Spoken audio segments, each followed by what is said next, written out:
What's going on YouTube? Obviously we are not at the shop right now. I actually am starting this video out with a little bit of a surprise. We have officially the wheels and tires for the project Duramax. Alrighty guys, we are back at the house. As you can tell by today's title or whatever, the thumbnail, we have received the tires, but you know what? Everything's changing. We're gonna keep the Duramax stock height. 38's stock height stuffed. I think we should run it.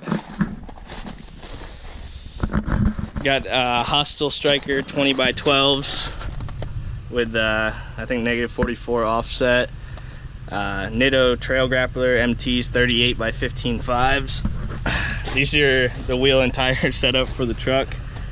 So right now the back is stock height. There's not even blocks in here, so stuff in 38's stock height. We're just gonna run it like that.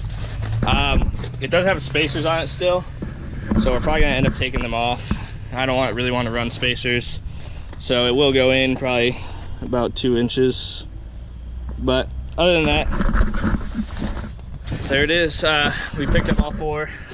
Now I have to double check my order, but I'm pretty sure I ordered the Terra Grappler ATs because I want all-terrains, but I'm really not hating the MTs. They're gonna wear a little faster, and these tires aren't cheap. But how often am I gonna drive this truck?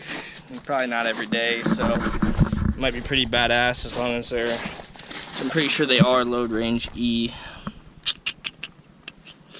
Where are you at? Well, here's 38. Just so you guys know, I'm not lying to you. But I don't know where the load range is on this thing.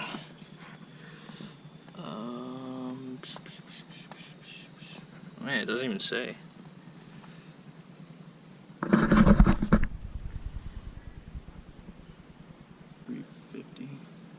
At 50 PSI. Okay, yeah.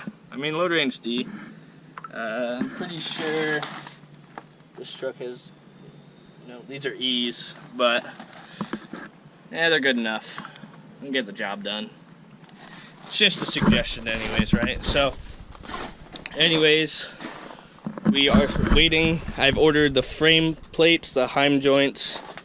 As you can tell, I kind of finished everything. I told you I wasn't gonna really bore you anymore with a bunch of grinding and stuff. So frame is all ground down, and I painted. So everyone's asking me, why'd you paint the frame if you're gonna weld on plates? Okay, so my thought is, I didn't want bare metal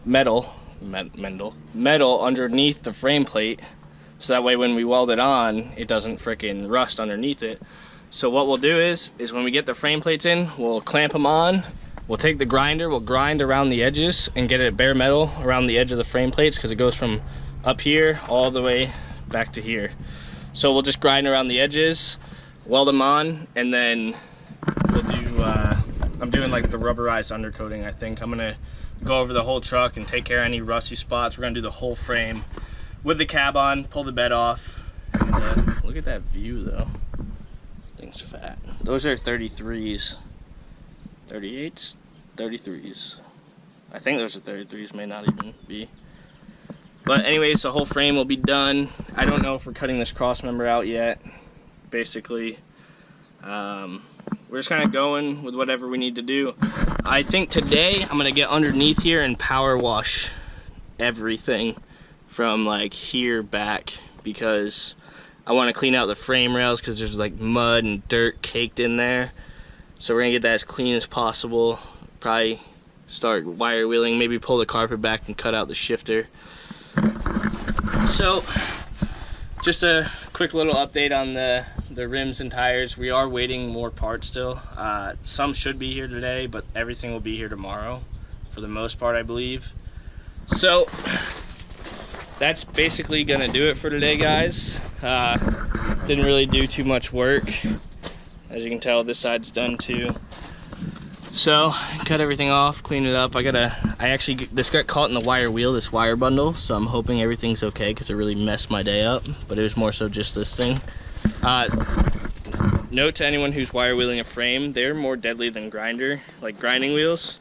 I got more hurt using the wire wheel trying to clean everything up than anything else. So basically that's it for today, guys. Just a quick update on everything that's going on. Wheels and tires have arrived.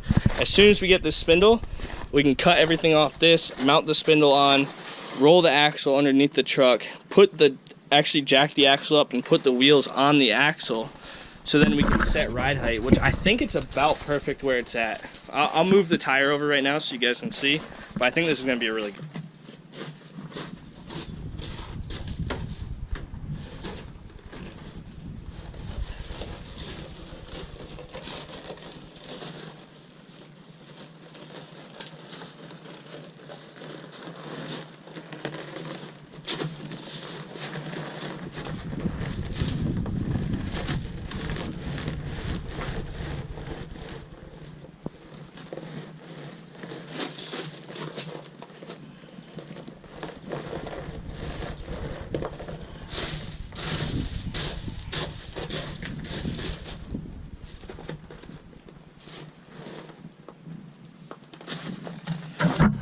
So this is approximately where I believe the wheel will sit, probably without the spacers, you know, because obviously we're not going to run spacers on the front with this big of a wheel.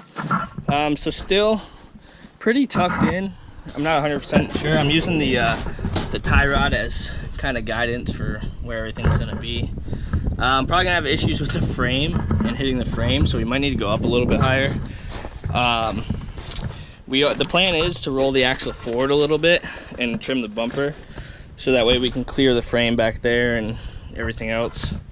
But as far as that goes, I think it's a good height, maybe a little higher, but that's where we're gonna be at.